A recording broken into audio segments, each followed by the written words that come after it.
Por que eu tenho que fazer por causa do Senhor alguma coisa? Porque custou muito caro. Custou muito caro. Para criar o mundo, Deus gastou alguns dias. E eu creio na palavra de Deus. Eu sei que tem irmãos que dizem, aqueles dias eram eras. Foram eras geológicas. Tudo bem, se você quer crer assim, creia. Mas eu creio que dia a dia, eu creio que aquela cobra falou mesmo, eu creio que tinha uma árvore, tinha 2 árvores, creio que tinha um jardim, creio que tinha querubins vigiando a árvore depois, e creio que o homem e a mulher foram expulsos. Tudo isso eu creio literalmente, porque é a palavra de Deus. Então, se há uma serpente, se há o homem, se houve uma árvore, se houve uma queda, eu creio que Deus criou tudo também em 6 dias. Porque nada é impossível para Ele. Mas para salvar o homem, Deus não pôde dizer haja. Deus não pôde dizer haja. Haja luz, houve luz, né? Haja separação entre o céu e a terra, e houve.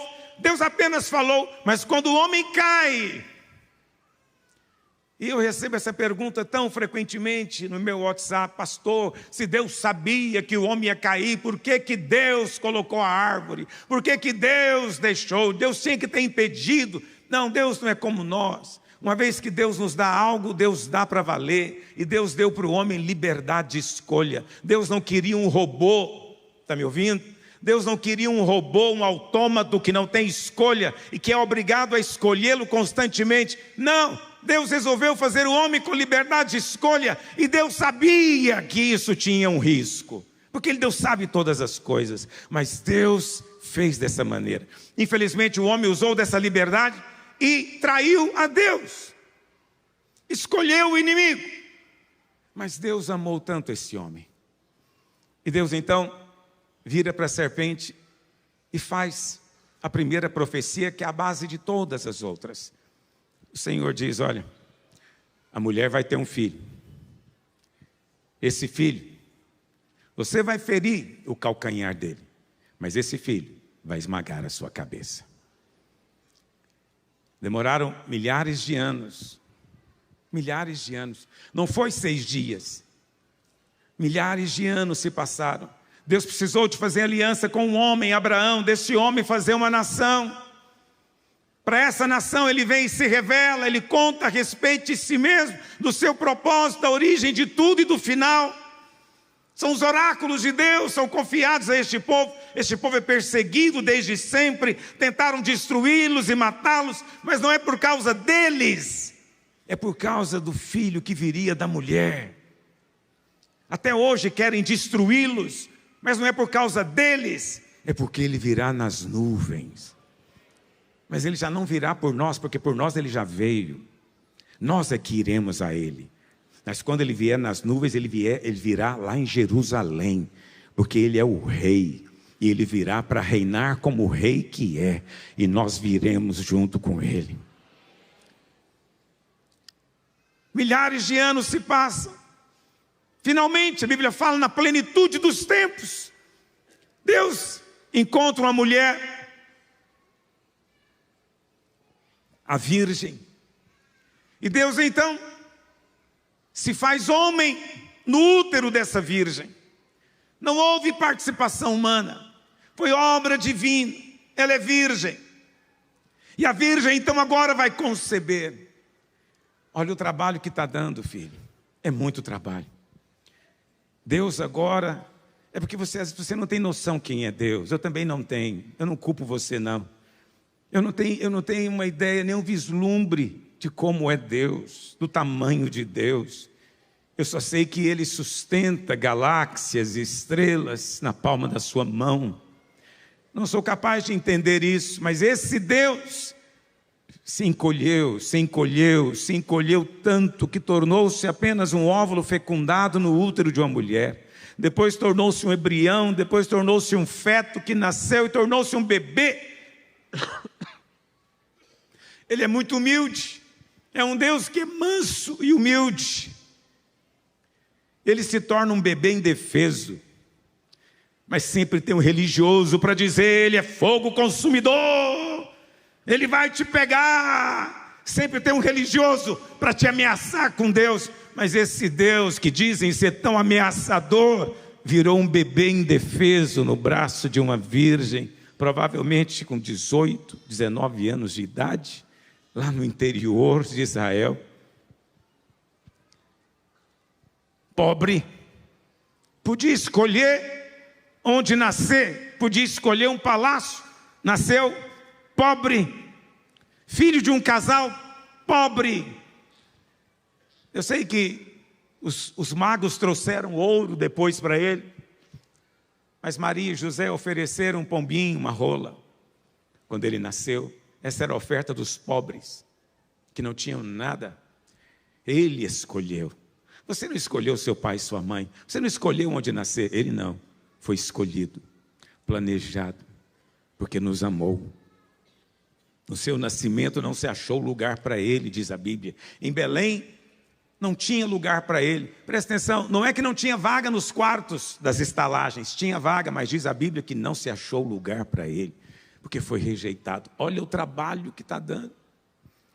Agora esse Deus se faz homem, ele se faz homem, mas lá em Hebreus capítulo 1, verso 3 diz que nele habita corporalmente toda a glória de Deus. Mas diz mais, uma frase fundamental para você e para mim: ele é a exata expressão de Deus. Quantos querem conhecer a Deus? Olha para Cristo, leia o Evangelho. Não, eu quero ler a lei de Moisés, eu quero ler os profetas do Velho Testamento. Sim, Jesus disse que todos eles testificam a respeito dele. Mas é tudo um vislumbre, uma silhueta, uma sombra. Mas quando ele nasce, lá em Belém da Judeia, nasceu aquele que é a exata expressão de Deus. Filipe diz: Senhor, mostra-nos o Pai, isso nos basta. E Jesus disse: como assim mostra-nos o Pai? Quem vê a mim, vê ao Pai. Eu e o Pai somos um. Então você quer conhecer Jesus? Leia o Evangelho por amor da sua alma. Mas leia o Evangelho com o espírito de quem quer ver, não com o espírito de quem quer julgar Deus, com o espírito de quem está lendo uma literatura. Não, leia como sendo a revelação daquele que é exatamente como Deus. Lá no tabernáculo tem móveis que apontam para Cristo. No Velho Testamento, Deus mandou homens que eram aparência, parecidos, mas muito de longe com Cristo. Mas teve um dia que na sua graça, Deus falou: eu vou mostrar exatamente como eu sou, para que não haja dúvida. E aí o Senhor revela o seu caráter, revela a sua imensa bondade. Seu caráter é belo, é perfeito. Quando ele é forte, ele não é áspero, bruto. Quando ele é amoroso, ele não é fraco. Suas virtudes são perfeitamente equilibradas. No seu entusiasmo, na sua fé, ele não é fanático. E quando é santo, não é fariseu. Consegue se misturar com os pecadores. Quando você olha para ele hoje, e se você conseguir ler o Evangelho e olhar para ele, eu garanto para você, a sua depressão vai desaparecer. E você vai nascer de novo. O novo nascimento é a chave de tudo. Por que nós pregamos? Porque o homem está morto. E o Senhor falou comigo: você está revoltado porque tem um que está mais morto do que o outro. Você gosta de mortos bonitinhos, mortos arrumadinhos, mas tem mortos de todo tipo. Mas não faz diferença a aparência, o jeito, a postura. O negócio é que estão mortos. Jesus curou, ou ressuscitou, 3 pessoas. É maravilhoso isso, porque cada uma estava num estágio diferente. Ele ressuscitou a filha de Jairo, que tinha acabado de morrer, diz a Bíblia. Ele estava a caminho da casa, Quando chegou alguém dizendo, não incomoda mais o mestre porque a menina já morreu. E o Senhor fala, não ouça, crê somente. E quando o Senhor chega lá, o Senhor a ressuscita. Estava morta, mas era recente. O segundo que Jesus ressuscitou foi o filho da viúva de Naim. Provavelmente tinha morrido de manhã, estava sendo enterrado no final do dia. Tinha mais tempo de morto, mas estava morto. O terceiro que ele ressuscitou foi Lázaro. Diz a Bíblia que o Senhor mandou tirar a pedra do túmulo, que o túmulo era como se fosse uma pequena caverna, e eles disseram, mestre, não pode tirar, já tem 4 dias, está fedendo. Aquele morto estava fedendo. Mas Jesus o chama para fora e ressuscita. Preste atenção. A condição dos homens sem Deus é a mesma. Estão mortos. Alguns parecem que têm uma morte mais educada. Outros têm uma morte mal cheirosa, que te agride, que você não aguenta ficar perto muito tempo. Tendemos a achar que o morto do estilo do Lázaro é um morto repugnante, e que Deus deve rejeitar, certamente, não tem jeito para esse morto aqui não, é um morto arrumadinho, é uma menina que morreu. Nós tendemos a olhar a aparência, mas todo homem está morto. Como morto, a solução para todos é a mesma. Não importa se aquele seu vizinho, aquele seu conhecido é um morto fétido. Também não importa se é um morto moral. Não importa se lá no cemitério tem um morto vestido de terno Armani, ou se tem um morto que era um mendigo que está ali jogado em cima de uma mesa. Não faz diferença, está tudo morto. A resposta do Senhor é a mesma. Os mortos, quando ouvirem a minha voz, ressuscitarão, receberão vida. Mas é preciso ouvir a voz. A voz de quem? A voz de quem? De Cristo, do Evangelho. Infelizmente, muitas igrejas estão embriagadas falando de bom comportamento, falando de moralismo. Veja, essas coisas são boas, mas não produz novo nascimento. Está me ouvindo? Muitos estão preocupados em ensinar os crentes a prosperarem todo domingo, a terem um bom casamento, a viverem uma vida boa. Aleluia! Deus quer isso para você, eu não tenho dúvida. Mas essa mensagem não produz novo nascimento. Só tem algo que produz novo nascimento. É quando você tem coragem de contar para alguém a respeito de Jesus de Nazaré e a obra que deu muito trabalho para ser feita. Ele vem andar entre nós.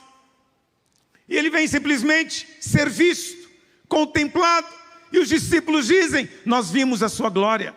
Era glória como do unigênito do Pai. Não tem ninguém como ele. Nele não havia pecado. Nunca houve dolo na sua boca. Perfeito. Mas muitos de nós queremos vê-lo em outros lugares, outros livros, outras revelações. Ficamos impressionados com pessoas que têm sonhos e visões e não lemos o Evangelho para vê-lo. Quando você vê, você é transformado. E quando nós vemos a sua bondade, a sua generosidade, quando um leproso chega perto dele, e nós lemos a Bíblia às vezes sem visualizar direito o que é um leproso. Semana passada saiu na BBC uma reportagem que o Brasil é um dos países do mundo onde mais ocorre lepra até hoje. E muitas fotos de pessoas que padecem disso. Os membros vão caindo, orelha, parte dos dedos, começam a cair simplesmente. Aquele leproso não podia chegar perto de ninguém, mas a Bíblia fala que Jesus desce do monte ali em Mateus capítulo 7, e tem um leproso, certamente estava escondido atrás de uma pedra, e ele chega, ele não tem coragem nem de olhar, mas ele diz, se quiseres, pode purificar, eu creio, se o Senhor quiser, o Senhor pode. E aquele que é a exata expressão de Deus diz, eu quero. Ele continua dizendo hoje para você, eu quero fazer sim um milagre. Mas será que a vontade dele? Leia o Evangelho. Ele disse, eu quero. É um decreto eterno. É a vontade eterna. É a revelação perfeita. Eu quero. Jesus nunca se negou a curar. Não teve ninguém que veio a ele. Ele disse, não vou curar você não. Você não está pronto. Nunca. Nunca. Jesus, em vez de curar, apontou o dedo para alguém e falou: vem cá, vem cá. Hoje eu vou dar uma lepra para você. Mas é para o seu bem. Para você aprender a ser uma melhor pessoa. Para se quebrantar. Nunca fez isso. O Jesus, que é a exata expressão de Deus, nunca colocou pragas sobre você, sobre ninguém. Nunca requereu que se fizesse nada para ele. Ontem eu estava meditando na palavra, eu estava lendo como quem lê, não como quem estuda. Eu estava lendo lá em Lucas 18, 19, e tem a história quando Jesus entra em Jericó e tem um cego chamado Bartimeu. E ele clama: filho de Davi. Ele entendeu quem era Jesus. Era cego, mas ele viu. Filho de Davi, tem misericórdia de mim. A Bíblia fala que Jesus estava indo, quando ele ouviu, a Bíblia fala que ele parou. O rei parou, porque um mendigo chamou por ele. Que rei faz isso? Eu não faço isso. Mendigos me chamam no sinaleiro o tempo inteiro. Mas eu não sou o rei, eu não sou a exata expressão de Deus, mas ele é. Quando o mendigo clamou, ele parou. Aí ele chama o mendigo, eu fiquei imaginando a cena. E ele é quem diz ao mendigo: vou te falar no português, claro. Estou à sua disposição. O que você quer que eu te faça? Ele é o rei. Reis não fazem assim. Reis perguntam: o que você trouxe para mim? Cadê a sua oferta? Cadê a sua obra? Não, ele não pediu nada para o mendigo. Até porque o mendigo é tão miserável que não tem nada para dar. Eu sei que na religião muitos se acham ricos e que podem dar coisas para Deus. Nós não temos nada. Nossa pobreza é intrínseca. Por quê? Porque tudo que você tem te foi dado. Se te foi dado, por que você quer devolver? Porque é dele já. Tudo que você tem é emprestado, porque você não vai levar, vai ficar por aqui. Mas nós queremos vir para o culto para dar. Nós queremos vir para o culto para oferecer. Mas o rei chega e diz para o mendigo: estou aqui à sua disposição. Fala, você diz. O que você quer que eu faça? Não há limites para essa proposta. É a mesma que ele te faz todas as vezes que você vem para esse culto. O que você quer que eu te faça? Mas muitos dizem: isso é o fim da picada. Esse é o evangelho falso. Não, o evangelho verdadeiro, filho, é esse. É de vir receber. Evangelho tem tudo a ver com vir receber. A lei tem tudo a ver com você tentando comprar, tentando dar. Eu não vim para barganhar nem comprar nada. E quando venho desfrutar dele, não ofereço algo que ele não tenha. Deus não precisa. Aquele que é a exata expressão de Deus. Vai entrar numa cidade, na beira do caminho tem um cego. Os discípulos perguntam: quem foi que pecou? Foi ele? Foram os pais dele? Não é possível, alguém fez algo muito ruim para acontecer isso. Mas aquele que é a exata expressão de Deus falou: ninguém pecou. Isso é assim para dar oportunidade para a glória de Deus se manifestar. Esse que é a exata expressão de Deus está te dizendo: para de procurar culpados, para de procurar origens, e apenas entenda que aquilo que é hoje não precisa continuar sendo, porque Ele chegou e te encontrou na beira do caminho. Ele vai para uma cidade samaritana chamada Sicar. Ele tem um encontro com uma mulher, a mulher não sabe, porque o encontro é ele que marcou. Mas ela não tem nem ideia quem está vindo na direção dela. Assim éramos nós.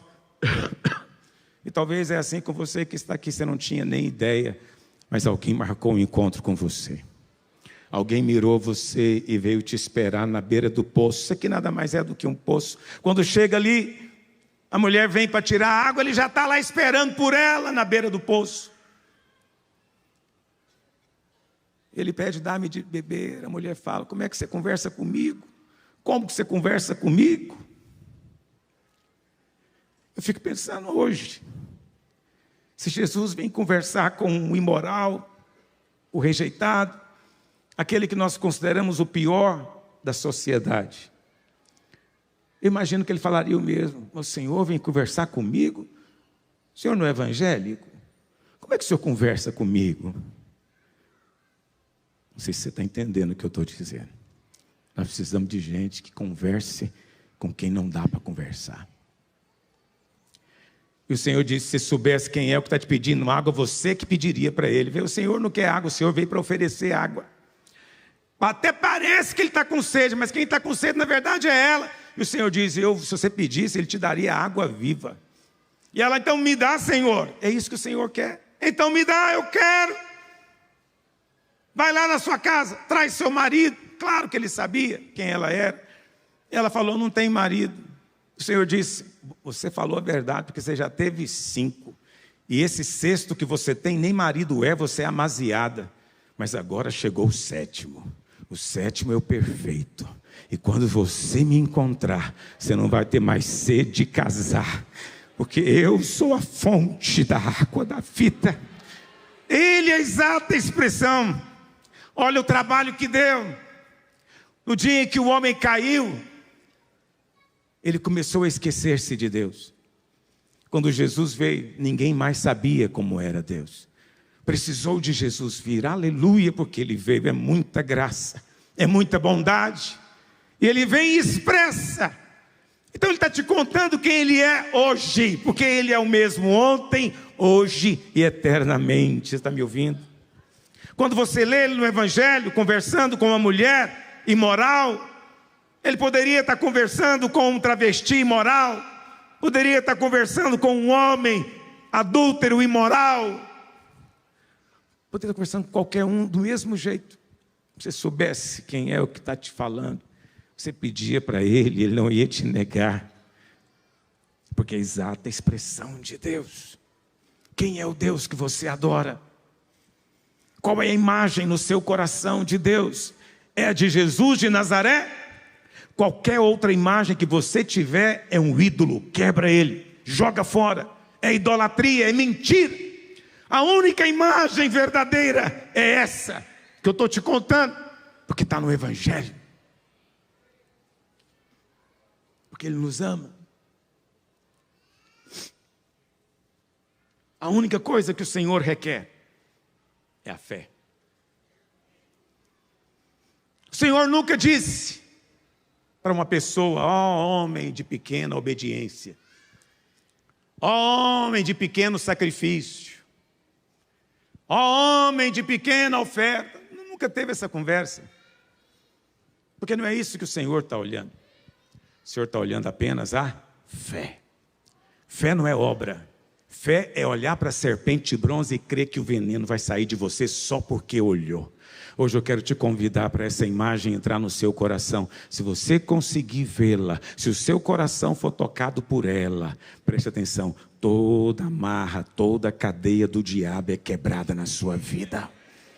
Só por isso, por ver. Não é por mim, não é por nenhum outro homem, é só por ver. Mas para ver, alguém tem que te contar do Evangelho. Como crerão se não há quem pregue? Mas ele vem. A Bíblia não fala muito, né, da sua infância, mas aos 12 anos diz que ele foi a Jerusalém. E a Bíblia fala, era uma festa, as famílias iam juntas, os pais achavam que ele estava junto com os primos, com os tios, mas ele não estava, ele estava no templo. Quando os pais deram falta, voltaram e encontraram ele sentado, rodeado dos mestres. Ele só tinha 12 anos, mas entenda, é a exata expressão de Deus. Como que é isso? É um mistério. A Bíblia fala que ele estava sentado fazendo perguntas aos doutores. Essa é uma das coisas mais lindas no Evangelho. Fazendo perguntas. Ele não estava lá dizendo: escuta, você, ô Nicodemo, já tem 60 anos até hoje, você não sabe isso? Não. Ele fazia perguntas. E os mestres ficavam maravilhados das respostas. Mas que coisa estranha, ele fazia pergunta e eles se maravilhavam das respostas, porque os mestres não sabiam e devolviam a pergunta. E quando devolviam, ele tinha oportunidade de contar para eles, eles ficavam perplexos. Isso com 12 anos. Imagina com 30. Imagina com 30. Mas aos 30 anos, lá vem ele. Ele vem nas margens do Rio Jordão, no lugar mais baixo do planeta, perto do Mar Morto.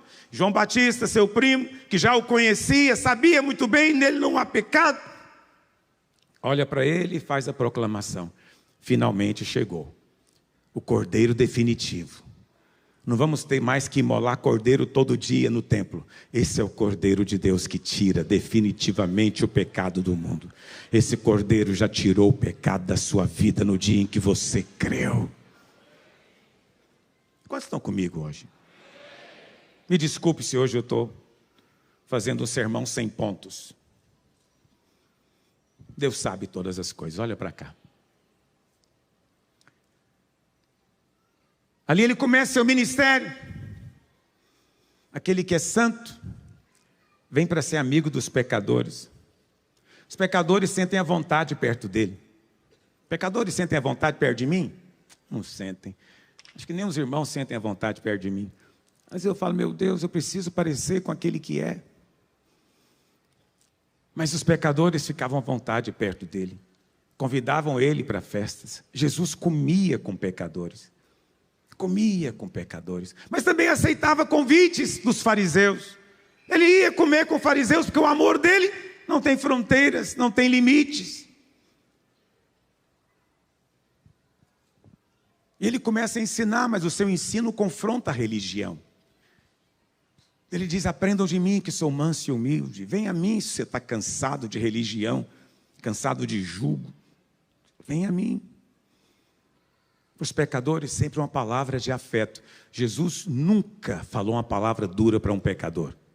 Ao contrário de muitos pastores. Nunca.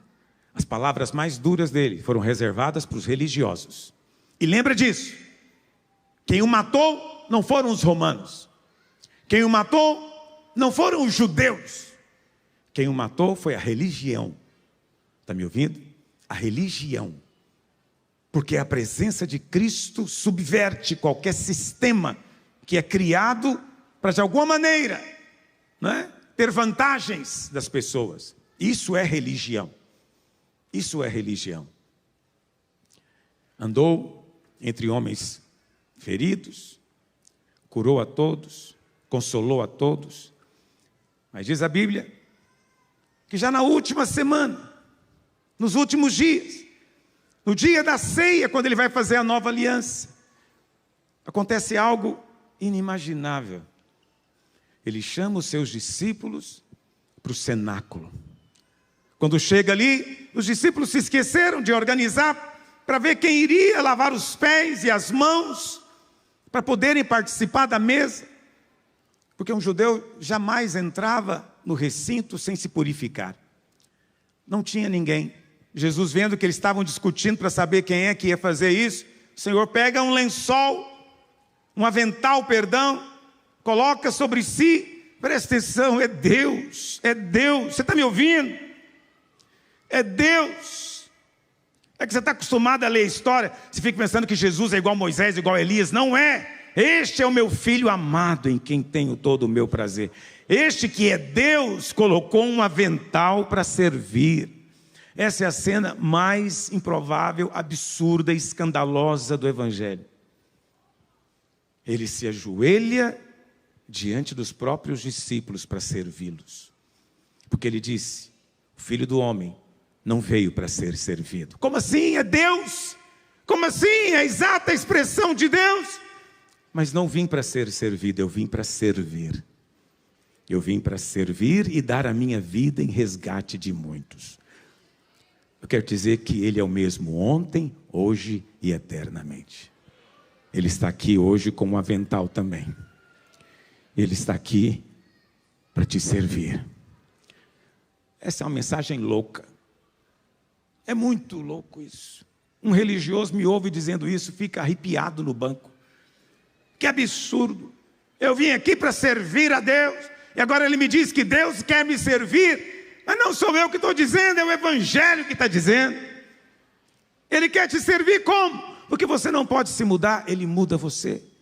Você não pode se curar, Ele cura você. Você não tem o que comer, é Ele que vai multiplicar o pão. É Ele. Está me ouvindo? Tudo é Ele que te faz.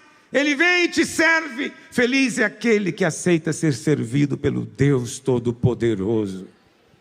Feliz é aquele que entende a imagem, a exata expressão de Deus. Sua vida muda, seu coração é incendiado, sua postura muda completamente. Então ele vai para o Getsemane, ali ele começa a ser espremido, porque ele sabe que vai levar o pecado de todos nós na cruz. Ele sabe disso. Ele sua sangue, para você não ter que suar sangue hoje, do estresse, da pressão insuportável, para você dormir em paz todos os dias. Chega a turba com paus e pedras para prendê-lo. Ele, o cordeiro, vieram atrás dele com paus e pedras. Ele, o próprio Deus que se fez gente, mas tudo isso era necessário. Ninguém poderia prendê-lo, ele mesmo se entrega, porque quando ele diz eu sou, todos caem para trás. Mas então eles o levam, o açoitam, escarnecem, batem nele com o caniço, colocam sobre a sua cabeça uma coroa de espinhos e depois o levantam na cruz. Olha o trabalho que deu. Olha o trabalho que deu. Não foram 6 dias dizendo haja. Deus no Éden não disse haja salvação. Deus disse eu vou salvar você. Eu vou lá para te resgatar. Naquele dia começou um grande projeto. Nunca pense que Deus vai mudando de planos no decorrer da história, né? Os pequenos tolos de hoje em dia sempre estão dizendo que Deus está fazendo algo novo. Não, Deus nunca mudou seu plano, não tem nada novo. O que Ele começou lá no Éden, Ele continuou fazendo. Tudo é para o seu filho, tudo é para o seu filho. No primeiro momento o filho veio e nos salvou. No segundo momento ele virá e eternamente governará. E destruirá todo o principado e toda potestade. E a Bíblia fala que ele é digno de abrir o livro e tomar-lhe os selos, porque ele foi morto, o que com o seu sangue ele comprou os que procedem de toda tribo, língua, povo e nação. Vai ter gente cantando em português aquele dia. Mas sabe, pastor Simon, vai ter gente cantando em urdu também naquele dia. Vai ter gente cantando em telugu naquele dia, que é a nossa igreja na Índia. Vai ter gente cantando em Nepali, que é a nossa igreja no Nepal. Vai ter gente cantando em árabe. Vai ter gente cantando nas línguas africanas. De toda tribo vai ter alguém lá naquele dia.